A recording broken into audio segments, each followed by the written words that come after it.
Mi marido y yo teníamos un secreto oscuro sobre nuestros vecinos, pero acabo de descubrir que nosotros somos el entretenimiento de alguien mucho peor.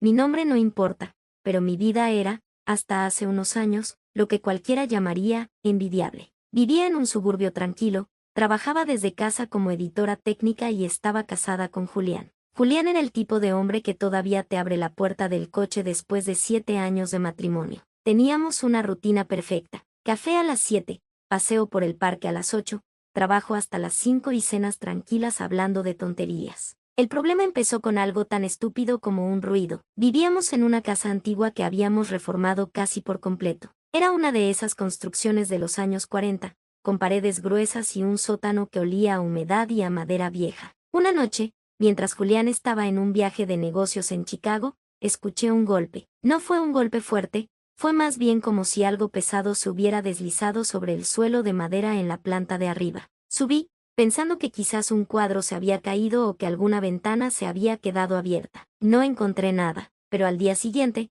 encontré una pequeña marca en el suelo del pasillo, un raspón largo que no estaba allí antes. Pensé que Julián lo habría hecho al mover las maletas antes de irse y no le di importancia. Esa semana, estando sola, empecé a notar que las cosas no estaban exactamente donde yo las dejaba. Mi cepillo de dientes estaba húmedo por la tarde, aunque yo no lo había usado desde la mañana. Una de las sillas del comedor estaba ligeramente separada de la mesa. Pequeñeces. El tipo de cosas que te hacen cuestionar tu propia memoria antes de cuestionar la realidad. Cuando Julián volvió, se lo mencioné riendo. Creo que tenemos un fantasma, le dije. Él se rió conmigo, me abrazó y me dijo que era el estrés del trabajo. Y por un tiempo, le creí, pero luego empezaron las llamadas. No eran llamadas de acosadores de película. El teléfono sonaba, yo contestaba y no había nada. Solo una respiración muy suave, casi imperceptible, y luego colgaban. Julián nunca estaba cuando esto pasaba. Siempre coincidía con sus horas de gimnasio o sus reuniones tardías. Un martes, decidí instalar una cámara de seguridad en el salón, escondida entre unos libros. No se lo dije a Julián. No quería parecer una loca paranoica, pero necesitaba saber si alguien entraba en la casa cuando yo salía a hacer la compra. Esa noche, revisé la grabación. No había nadie extraño, pero vi algo que me heló la sangre. En el video, aparecía Julián. Eran las 3 de la mañana. Yo estaba durmiendo arriba. Julián bajó las escaleras, se sentó en el sofá y se quedó mirando a la oscuridad del pasillo durante 2 horas, sin moverse, sin mirar el móvil, solo mirando fijamente hacia la entrada de la cocina. Luego, se levantó, se acercó a la cámara, aunque él no sabía que estaba ahí, y sonrió. No era su sonrisa de siempre. Era una mueca tensa, como si estuviera practicando como ser humano. No le dije nada. ¿Qué vas a decir? ¿Por qué te quedas mirando a la pared en la oscuridad? Me convencí de que tal vez era sonámbulo, pero la desconfianza es como una mancha de aceite, se extiende y lo ensucia todo. Empecé a observar a Julián con otros ojos. Noté que siempre llevaba una llave pequeña en su llavero que yo nunca había visto. Una llave antigua, de latón. Cuando le pregunté, me dijo que era de un archivador viejo en su oficina. Mentira. Yo había estado en su oficina una docena de veces y todos los muebles eran modernos, de esos que se abren con código o tarjetas magnéticas. Un día, aprovechando que él estaba en la ducha, registré sus bolsillos. Encontré un recibo de un trastero alquilado a las afueras de la ciudad. Estaba a su nombre, pero la dirección de facturación era un apartado de correos que yo desconocía. Mi curiosidad, o mejor dicho, mi instinto de supervivencia, pudo más que mi ética. Fui al trastero 2 días después. Esperaba encontrar lo típico de una doble vida, cartas de una amante, fotos, tal vez otra familia. Lo que encontré fue mucho peor. El trastero estaba casi vacío. Solo había una mesa de madera, una silla y una grabadora de cinta vieja. También había cajas de cartón llenas de cuadernos. Abrí uno al azar. Estaba lleno de descripciones detalladas de mis movimientos diarios. 10:15 a.m. Sale a comprar pan. Lleva la chaqueta azul. Parece cansada. 2:30 p.m. Se queda mirando por la ventana del estudio durante 6 minutos. Se toca el cuello. Había miles de páginas. Años de registros. Julián me había estado observando y documentando cada segundo de mi vida desde antes incluso de conocernos. Había fotos mías de cuando estaba en la universidad, fotos tomadas desde lejos, a través de cristales, entre la multitud. Pero lo más aterrador no fue el acoso, fue la caja que estaba debajo de la mesa. Dentro había recortes de periódicos sobre desapariciones de mujeres en la zona. Todas tenían un aire a mí. El mismo color de pelo, la misma complexión, y en cada recorte, Julián había escrito una fecha y una palabra, casi. Me quedé allí, en ese trastero frío, sintiendo que el mundo se deshacía. Escuché un coche detenerse afuera. Sabía que era él. Julián siempre sabía dónde estaba yo. El GPS de mi móvil, mi coche, todo estaba bajo su control. Me escondí detrás de unas cajas al fondo del local. La puerta se abrió. La luz del pasillo proyectó su sombra alargada sobre el suelo de cemento. Escuché sus pasos, lentos, rítmicos. Se detuvo frente a la mesa. Sé que estás aquí, cariño, dijo con una voz tan tranquila que me hizo querer gritar. No tenías que ver esto todavía. No estábamos listos. Salí de mi escondite porque sabía que no tenía sentido ocultarme. Él no parecía enfadado, parecía decepcionado, como un profesor cuyo alumno estrella acaba de suspender un examen fácil. ¿Qué es esto, Julián?, pregunté, intentando que mi voz no temblara. Él suspiró y se sentó en la silla de madera. Es amor, de una forma que tú no entiendes. Te elegí a ti. Entre todas ellas, tú fuiste la única que sobrevivió al proceso de selección. Deberías estar orgullosa. En ese momento, comprendí que el hombre con el que compartía mi cama era un extraño absoluto. Pero también comprendí algo más oscuro. Yo no quería irme. Había algo en su control, en su obsesión, que me hacía sentir segura de una manera retorcida. Y esa es la confesión real. No lo que él hizo, sino lo que yo hice después. No llamé a la policía. No corrí. Me acerqué a él,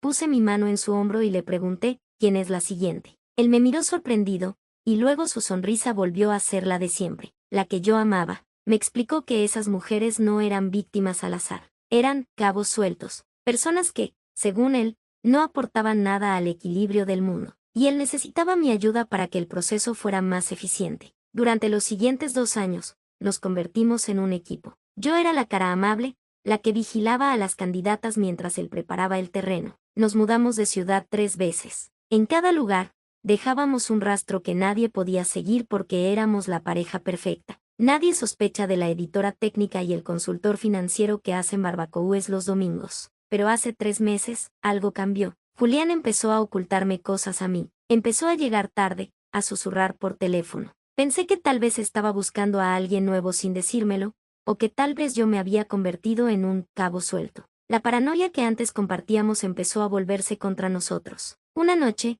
encontré una carpeta nueva en su ordenador personal. Estaba protegida con una contraseña que tardé semanas en adivinar. Cuando finalmente entré, no vi fotos de otras mujeres. Vi fotos nuestras, pero no eran fotos normales. Eran fotos de nosotros durmiendo, tomadas desde el armario de nuestra propia habitación. Y fotos mías en el baño, en el trabajo, fotos que él no podría haber tomado porque en ese momento estaba conmigo en la misma habitación. Había una tercera persona en nuestra casa. Alguien que nos observaba a ambos. Le mostré las fotos y, por primera vez, vi miedo real en sus ojos. Me juró que él no las había tomado. Investigamos cada rincón de la casa, buscamos cámaras, micrófonos. No encontramos nada físico, pero la sensación de ser observado se volvió asfixiante. Hace una semana, Julián desapareció. No hubo lucha, no hubo sangre. Simplemente salí a correr por la mañana y cuando volví, el coche estaba en la entrada, su móvil estaba sobre la encimera de la cocina, pero él no estaba. Lo busqué por toda la casa.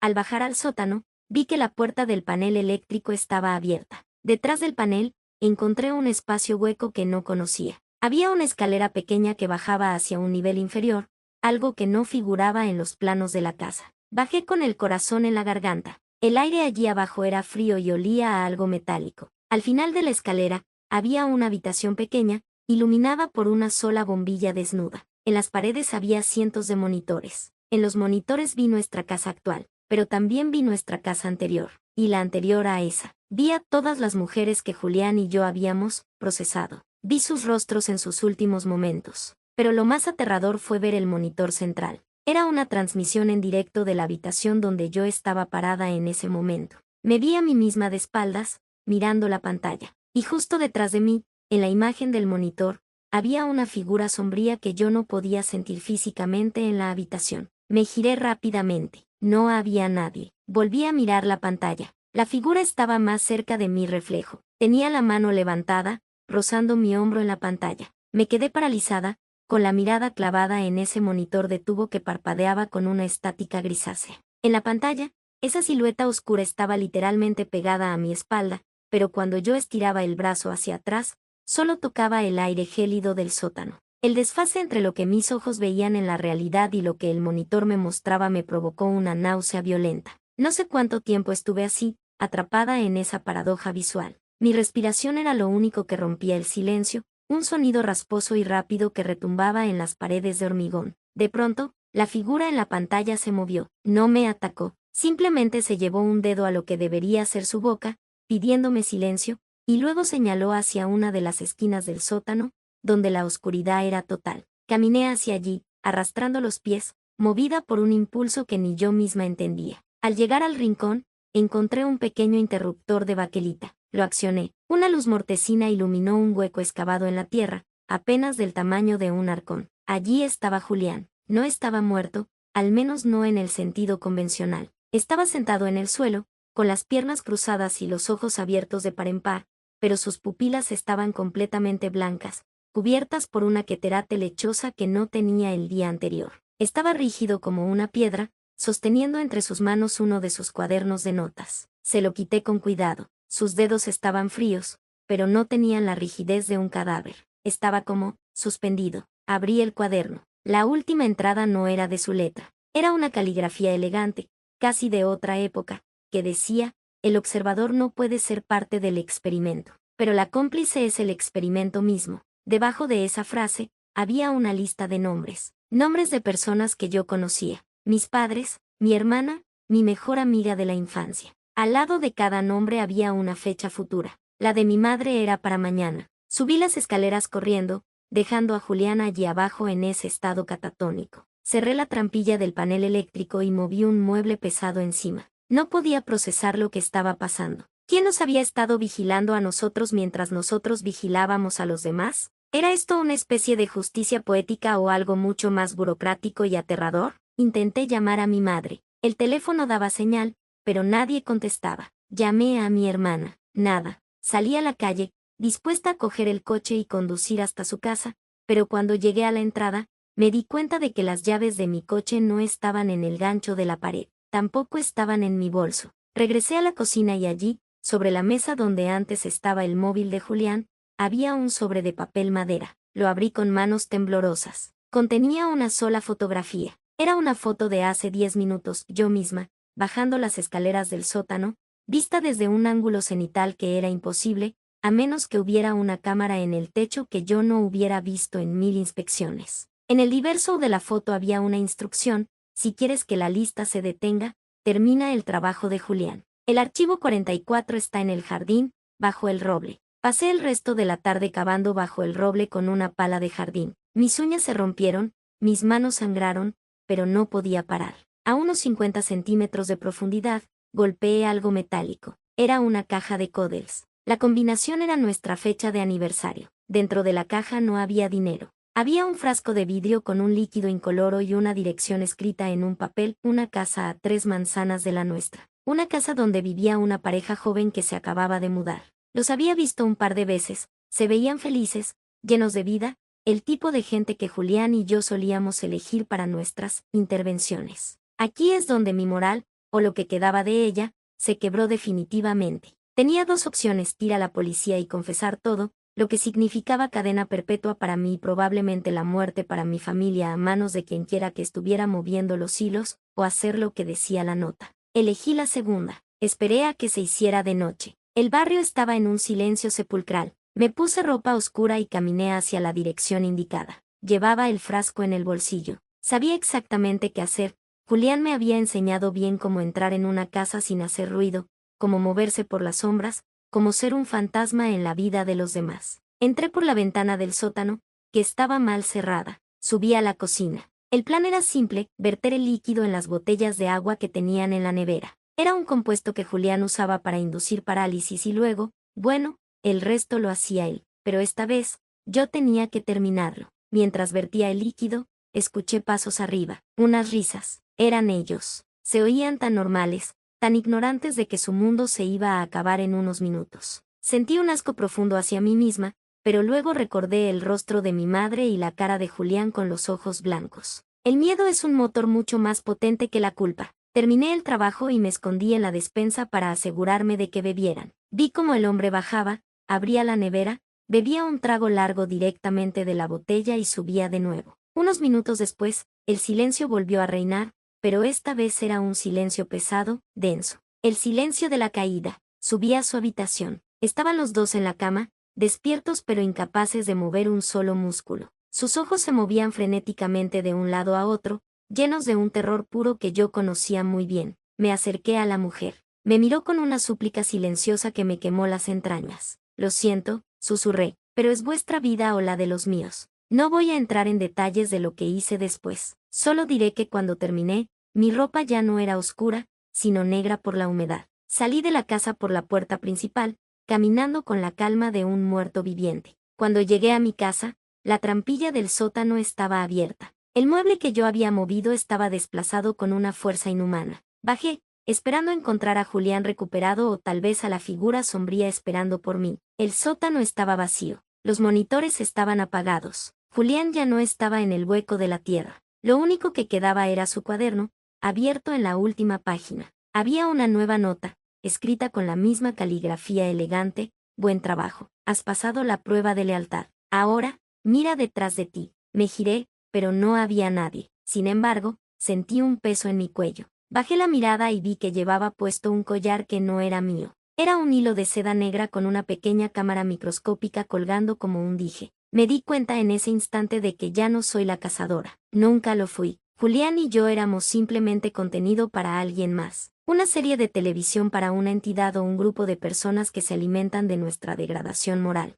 He pasado los últimos 3 días sentada en el salón, con el collar puesto. No he llamado a mi familia. Sé que están bien porque recibí un mensaje anónimo con una foto de mi madre desayunando en su cocina, sin saber que su vida fue comprada con la sangre de mis vecinos. Julián no ha vuelto. A veces creo escuchar sus pasos en el ático, o el raspón de sus uñas contra las paredes, pero cuando voy a ver, no hay nada. Solo el zumbido constante de la cámara en mi cuello. Escribo esto porque sé que ellos están leyendo. Sé que este post es parte de su guión. Quizás tú, que estás leyendo esto en Reddit, eres uno de ellos. Quizás te estás riendo de mi desesperación o analizando mi léxico para ver cuánto me he quebrado. Si estás leyendo esto y vives en una casa antigua, si alguna vez has sentido que un objeto se movía solo, o si has visto a tu pareja mirar a la nada en la oscuridad, no te engañes pensando que es estrés. No busques fantasmas, busca las cámaras. Ahora mismo, estoy escuchando un golpe en la puerta principal. No es un golpe fuerte, es rítmico, pausado. Es el sonido de alguien que tiene la llave pero quiere que sepa que está entrando. He dejado de luchar, he dejado de sentir. Solo espero que quien quiera que esté al otro lado de la puerta, traiga instrucciones para el siguiente episodio. Porque lo peor de todo esto no es lo que he hecho, ni lo que me han hecho. Lo peor es que, después de todo, sigo queriendo saber qué pasa después. Sigo queriendo que alguien me observe, porque el silencio de estar sola con mis pecados es mucho más aterrador que el ojo de una cámara. Voy a abrir la puerta ahora. Si este post no se borra, es porque ellos quieren que lo leas. Es un aviso. O tal vez, es una imitación. Fíjate bien en la foto de perfil de este usuario antes de que la cuenta desaparezca. Mira de cerca. Ese no es un avatar aleatorio. Soy yo, en este momento, escribiendo estas últimas palabras. Y si te fijas bien en el reflejo de la pantalla de mi ordenador que se ve en la foto, podrás ver quién está de pie justo detrás de mi silla. Buenas noches. Espero que disfrutéis del espectáculo.